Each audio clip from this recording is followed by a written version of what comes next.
Let's go ahead and do a definition of the role of a CISO. Now, we can go for different places. There's some that are defined in job descriptions. You could go to Chat GPT and say, hey, give me a description. But in general, I think we're going to find out that let's break down the title of Chief Information Security Officer. The C means they're a chief first, and someone who holds a high ranking position or title in an organization.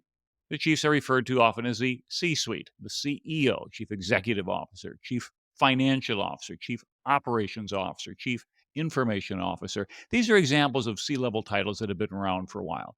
It's considered a high ranking role in any organization and a position of special trust. In addition, we find out that CISO is focused on information security. It's that expertise that we provide, and these company titles are designed to define subject matter expertise. So, Chief Financial Officer is going to leverage financial background to provide advice and guidance in the finance world. The CISO domain is information security or cybersecurity, as we like to call it. So, in general, don't try to provide legal advice on cybersecurity laws. That's the chief legal officer's role.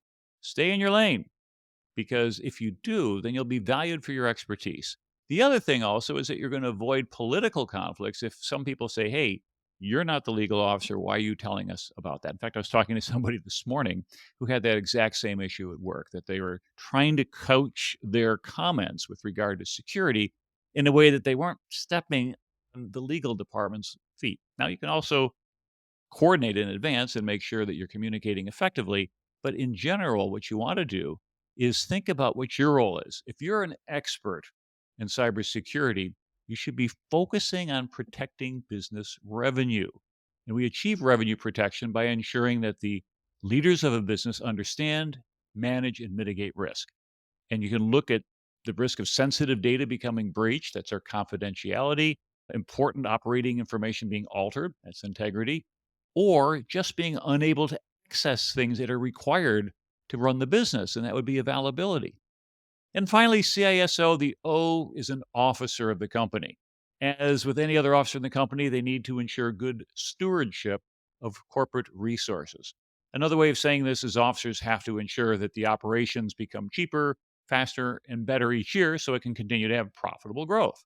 And profitable growth occurs either by increasing your sales, reducing your costs and overhead of expenses and liability, and increasing efficiencies and effectiveness of your spending and operations. So, in general, when we talk about a CISO, that should be a pretty good description of what the job entails, and also importantly, what the job does not entail. So, again, be careful about trying to do other people's roles and missions because no matter how smart you are, no matter how well read you are, you're going to potentially run into some political issues if you stray into somebody else's lane. All right, with that as a preamble, let's take a look at 10 ways that CISOs spend their time.